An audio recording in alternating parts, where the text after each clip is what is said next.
If you were alive in 1995, you remember where you were when you heard the news about Marlon Brando's daughter taking her own life.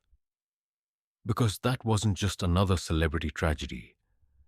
It was the final scene in Hollywood's collapse that an entire generation witnessed. Brando was our generation's god. Those who heard his Stella scream in Streetcar. Those who remember his whisper in The Godfather. And those who now saw that broken man reading his daughter's suicide note on television. We all watched an era come to an end. April 16th, 1995, when Cheyenne's body was discovered, Marlon was in Los Angeles, and it was too late to catch a flight. His daughter was dead. He had never met his grandson, and all he had in his hands was a note that came via fax from Tahiti. Remember those fax machines from that era?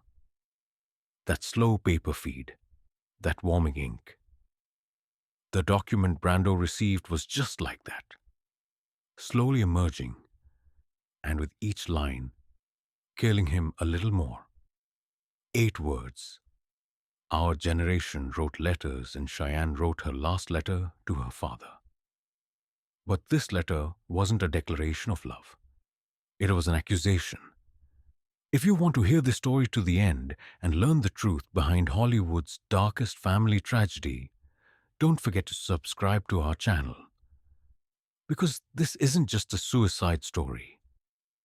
It's the story of a father's collapse, a genius's fall, and a family's destruction. A daughter's final words. To understand Cheyenne Brando's life, you must first understand how she came into this world. In 1970, Marlon Brando was in Tahiti, living with his third wife, Tarita Teripaya. Tarita had been Brando's co-star in Mutiny on the Bounty, and the relationship had begun on set. Cheyenne was the second child born from this marriage. Her older brother Tahiti was already there. But the moment Cheyenne was born was actually the beginning of a tragedy. Because Marlon Brando wasn't in Tahiti at that time. He was in Hollywood shooting a film. He had missed his daughter's birth. And this wasn't the first moment he would miss as a father. He would miss almost every moment from then on. When Tarita held little Cheyenne in her arms, she saw her father's famous gaze in the baby's eyes. The same dark brown, the same deep melancholic expression. But those eyes would witness much darker things in the years to come. As Cheyenne grew up, she lived like a ghost on Tetiaroa Island in Tahiti. Brando had purchased the island in 1966, and it had become his refuge from Hollywood. But for little Cheyenne, this paradise island was actually a prison. Her father would come once a month, stay a few days, and then disappear. Cheyenne would later describe in an interview how she waited for those days. When my father came, it was like the sun was rising. Everything became light.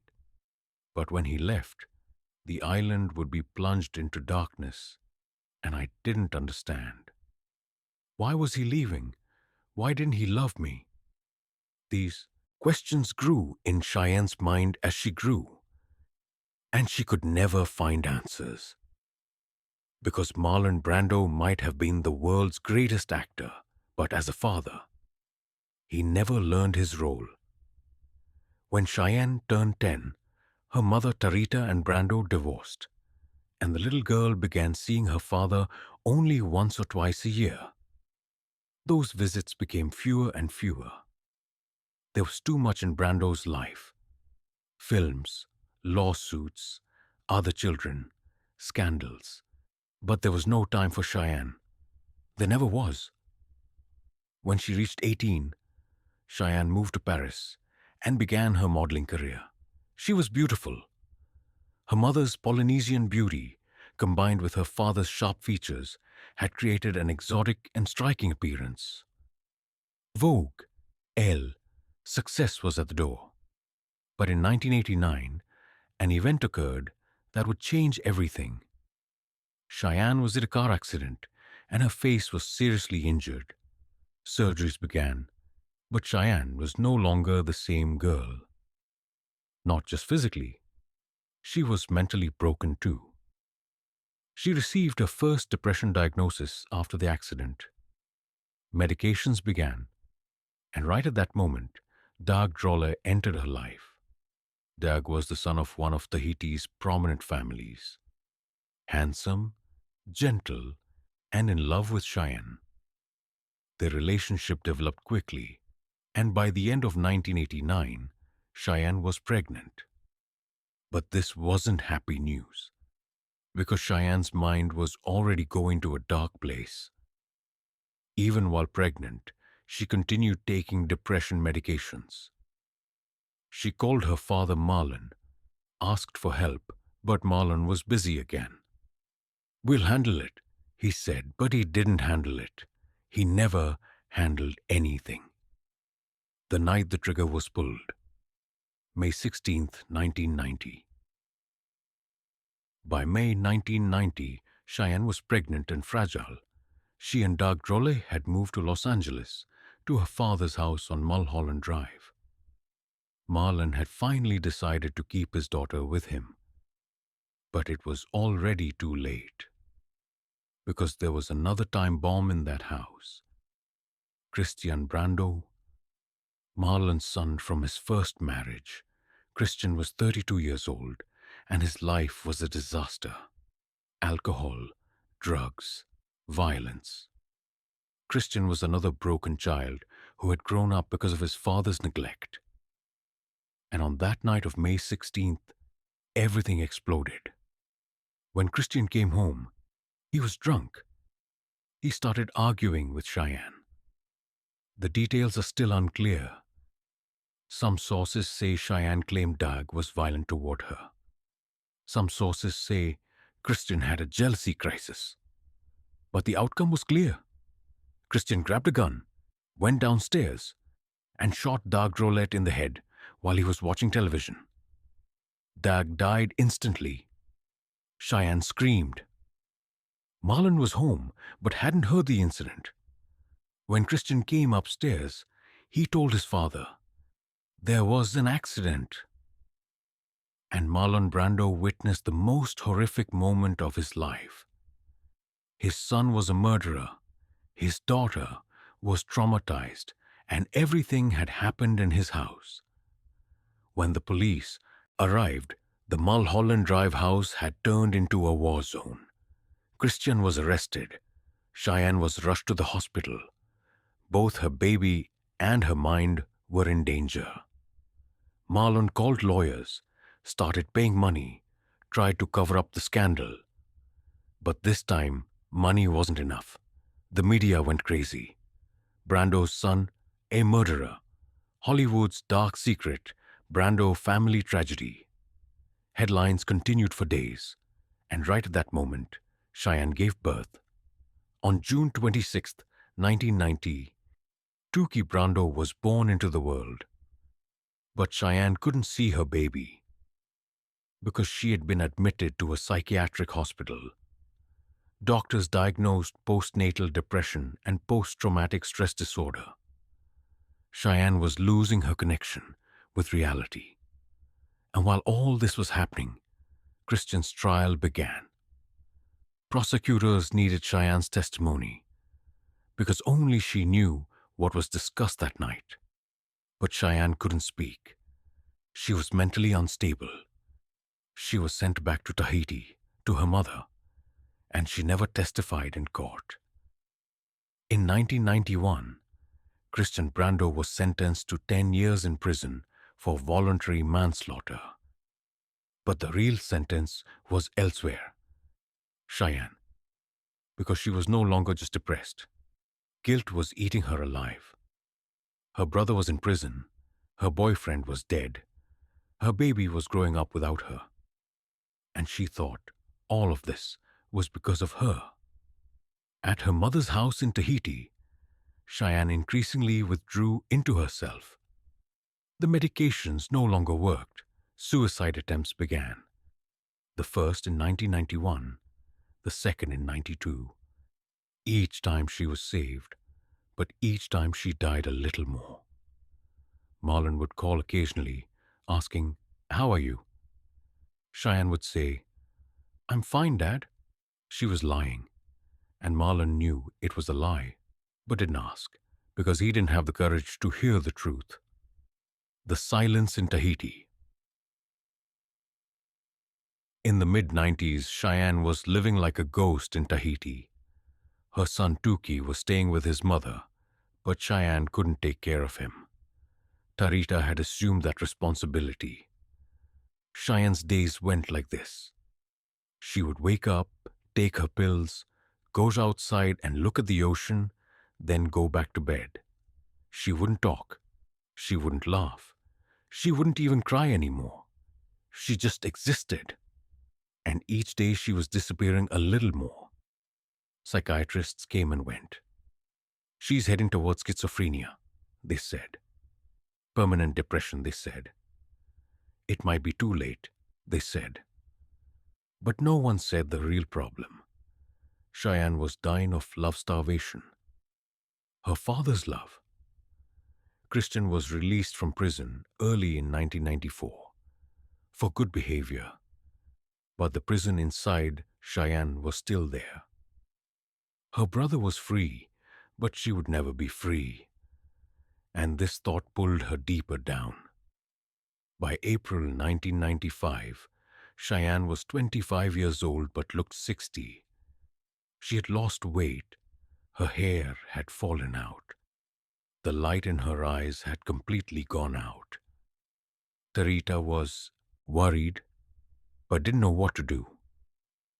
She talked to doctors, called Marlon, but Marlon wasn't even answering anymore, because he too was struggling with his own depression.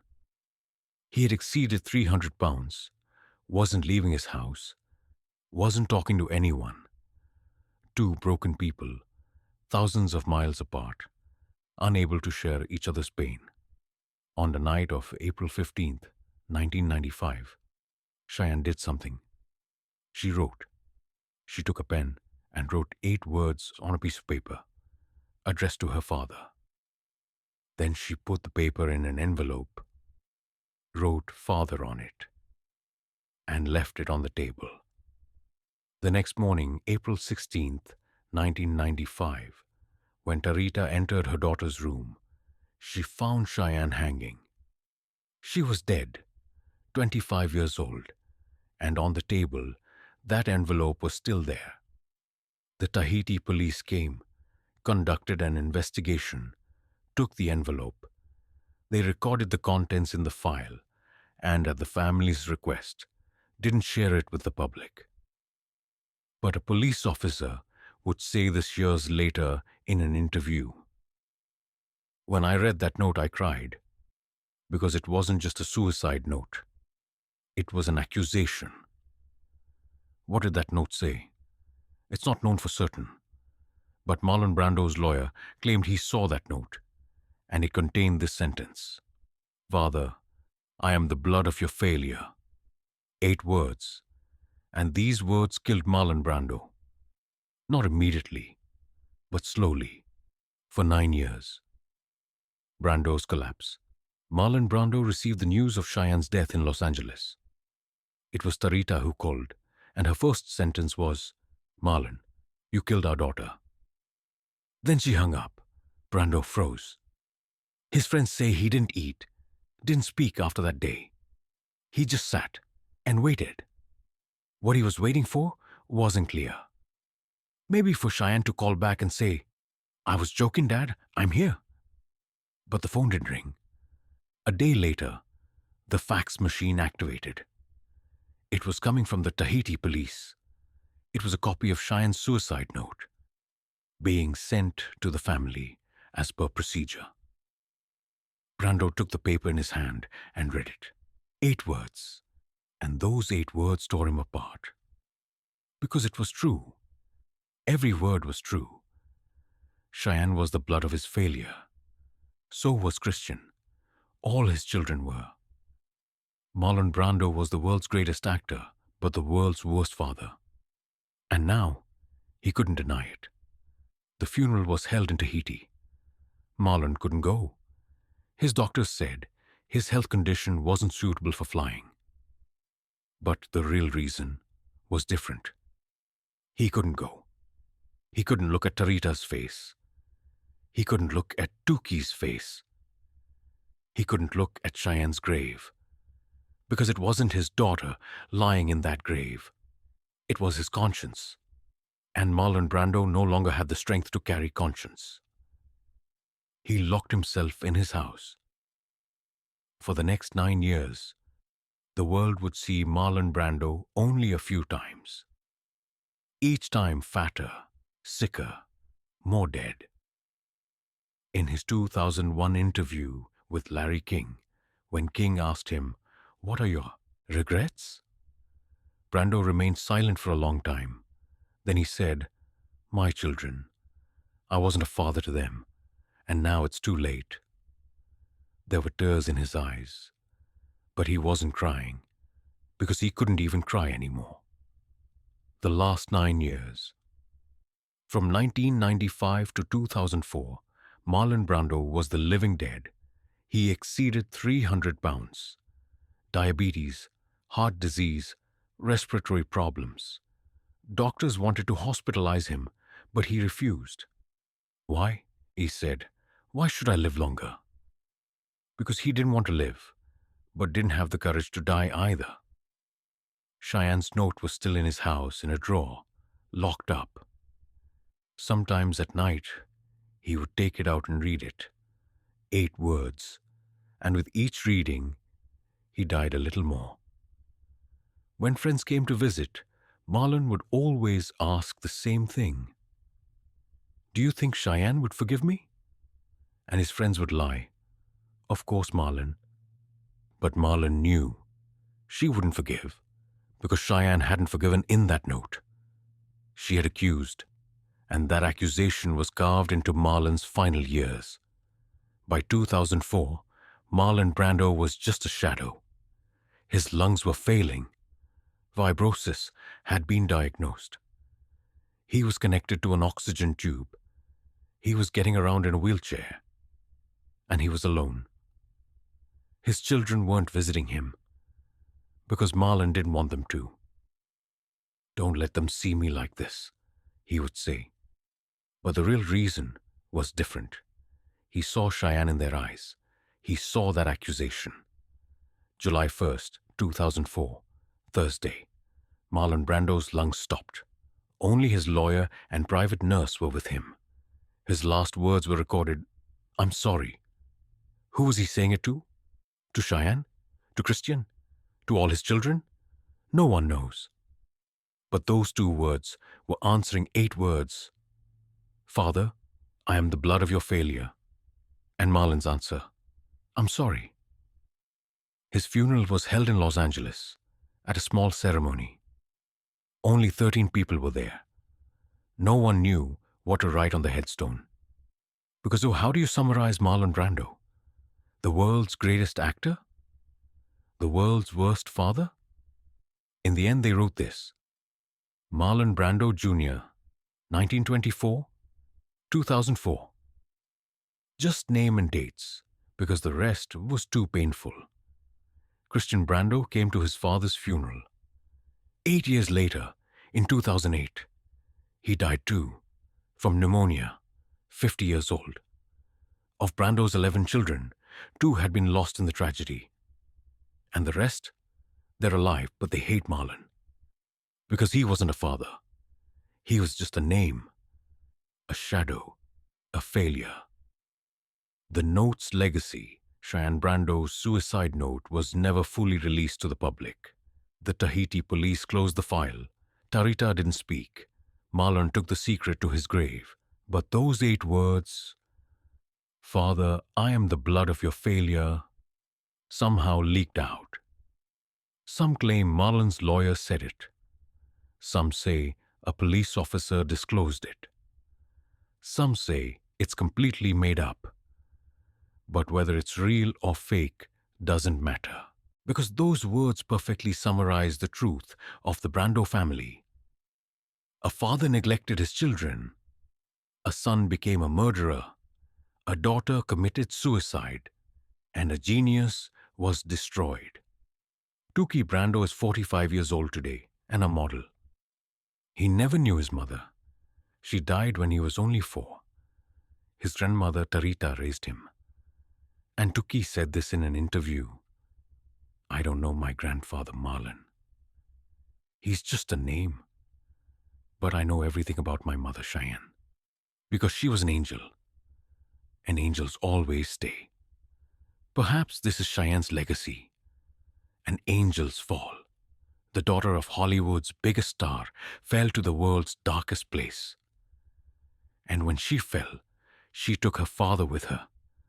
Because when a child dies, the parent dies too. Only the body continues to live.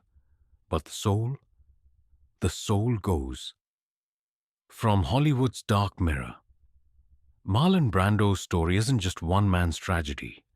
It's the tragedy of an entire industry, an entire era. Since the 1950s, Hollywood has celebrated genius but hasn't seen humanity. While Brando was creating miracles on stage, he was producing disasters at home, and no one cared, because what mattered was the performance, not the character. What mattered was the icon, not the person. And Brando played this game until the bill came.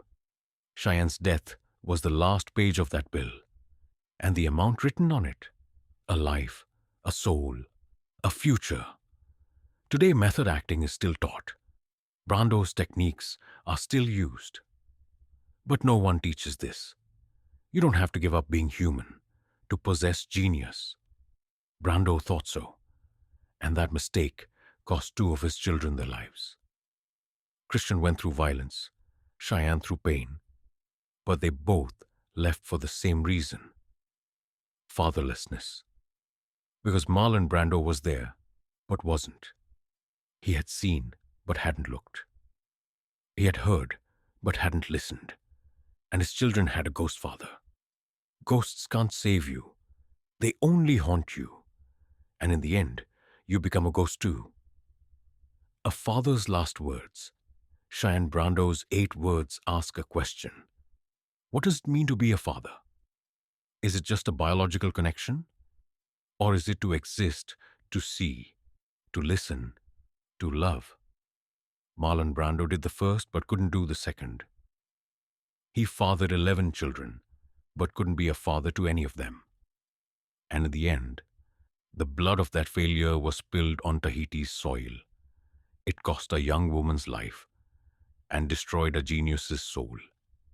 Today, when Marlon Brando is mentioned, Vito Corleone comes to mind. A strong, authoritative, protective father figure. But the real Marlon, he was the complete opposite. Weak, absent, and couldn't protect his children. The biggest role he played wasn't on screen, but in life. And in that role, he failed. Perhaps Cheyenne's note is the most ruthless criticism. None of the Oscars, Golden Globes, praises are as real as those 8 words. Father, I am the blood of your failure. A daughter addresses her father one last time. And what she says is neither a goodbye, nor a forgiveness, nor a curse. Just truth, naked, painful, and unchangeable truth. Marlon Brando lived with that truth for 9 years, and every day, those 8 words echoed in his mind.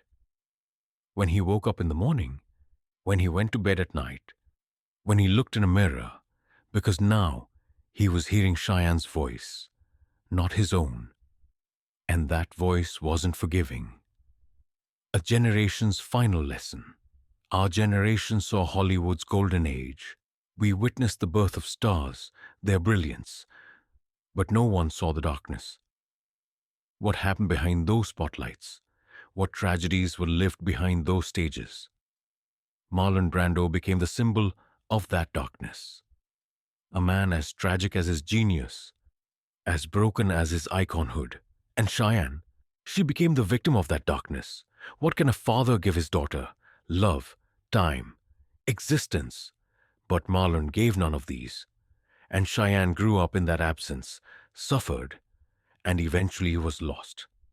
April 16th, 1995, when a young woman took her last breath in Tahiti, no one in Hollywood noticed. Because that day there were other news, other scandals, other dramas. But that day, an era died. The last remnant of old Hollywood, the last true rebel, the last genius, Marlon Brando, lost his soul that day. His body lived 9 more years, but he was already dead. He had left his soul at his daughter's grave. And today, the young generation knows Marlon Brando from TikTok clips. The Stella, Scream, The Godfather, Whisper. But they don't know Cheyenne.